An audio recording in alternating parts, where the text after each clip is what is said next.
देखिए दोस्तों, आप में से बहुत सारे स्टूडेंट ऐसे हैं जिनका ग्रेजुएशन का जो सेशन है, किसी का 21 से 24 है, किसी का 22 से 25 है। और उनका कहना ये है कि सर, अगर हम ग्रेजुएशन के साथ साथ अगर हम डीएलएड में एडमिशन ले लेते हैं, तो ऐसे में क्या हम क्लास 6 से लेकर 8 के लिए एलिजिबल हो पाएंगे? तो देखो गाइस, इस वीडियो में जो मैं आपको बताऊंगा, इसे आप लोग ध्यान से समझना, क्योंकि गाइस बहुत सारे लोगों को इसके बारे में पता नहीं है।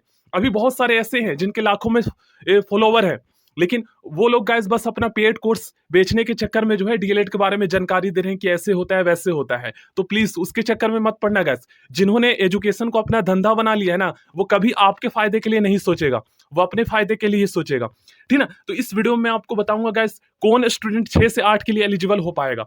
क्योंकि मैंने आपको ऑलरेडी बताया था दोस्तों, डीएलएड जो होता है, अगर आपने ओनली इंटर के बाद आप डीएलएड करते हो और आप सीटेट का पेपर 1 एग्जाम पास कर लेते हो, तो आप जो है फर्स्ट टू फिफ्थ प्राइमरी के लिए एलिजिबल हो जाओगे।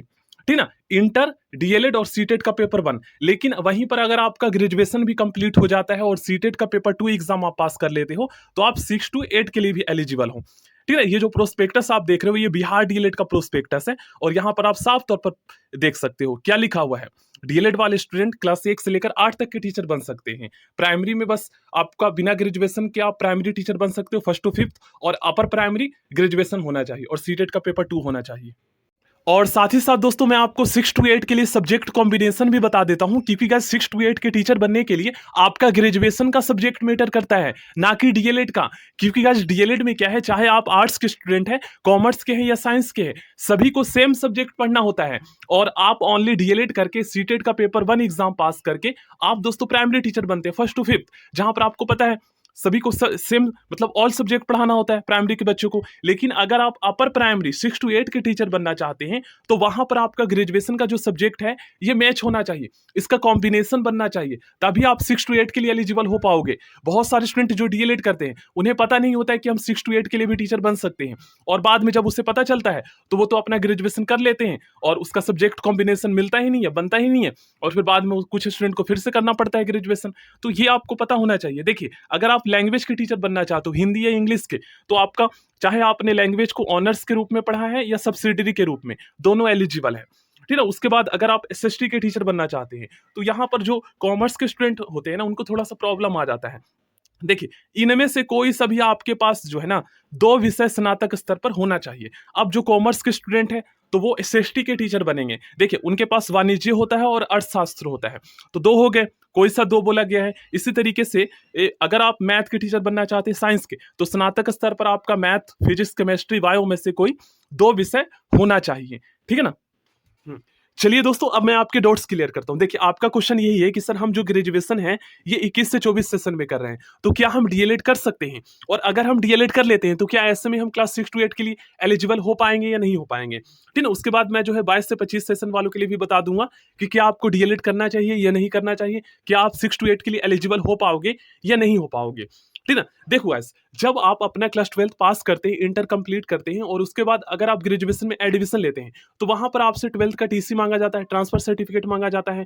तो वो टीसी जो है आपसे सबमिट कर लिया जाता है। और वहीं पर जब आप दोस्तों अपना एंट्रेंस एग्जाम क्लियर करने के बाद जब आप डीएलएड में एडमिशन लेंगे, जब आपका फाइनल डॉक्यूमेंट्स वेरिफिकेशन होगा, ठीक है, रिजल्ट आने के बाद, वो जो कि आपका जून या जुलाई में होगा, अभी नहीं होगा।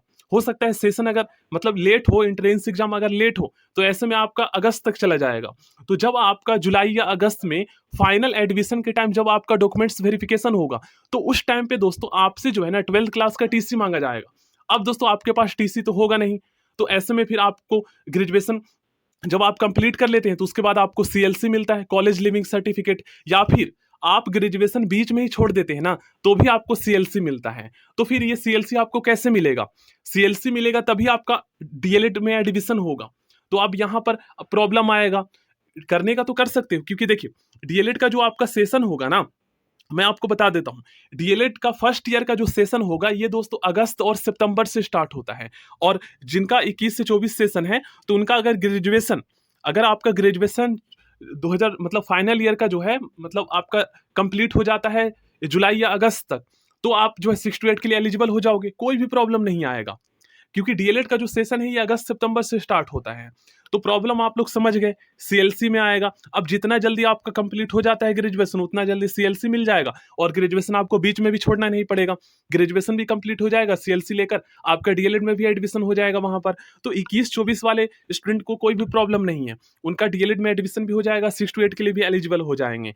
प्रॉब्लम है 22 से 25 वालों का। देखिए 22 से 25 सेशन से जो ग्रेजुएशन कर रहे हैं वो भी डीएलएड कर सकते हैं, लेकिन अगर आप करते हो तो यहाँ पर ओनली आप 1st to 5th के लिए ही एलिजिबल होगे और वहां पर भी आपका सीएलसी नहीं होगा तो फिर प्रॉब्लम आएगा, डीएलएड में भी एडमिशन नहीं हो पाएगा।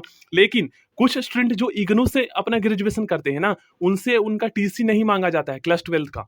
तो ऐसे में आप क्लास 12 का टीसी देकर आप जो है डीएलएड में एडमिशन ले सकते हो। वहां पर आप बोल सकते हो कि मैंने ग्रेजुएशन नहीं किया है, मैं डीएलएड एंट्रेंस एग्जाम का तैयारी कर रहा था, तो भी आपका एडमिशन हो जाएगा। लेकिन प्रॉब्लम क्या है कि फिर 6 to 8 में आपको प्रॉब्लम आएगा, क्योंकि सेशन आपका ग्रेजुएशन का सेम हो जाएगा।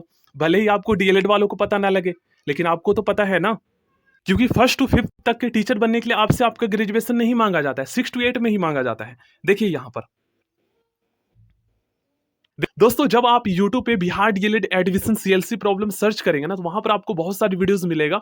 उसका कमेंट बॉक्स में आप जो है ना कमेंट रीड कीजिएगा, देखिएगा आप क्या क्या प्रॉब्लम आया स्टूडेंट के साथ सीएलसी में, ठीक ना, आपको पता चलेगा।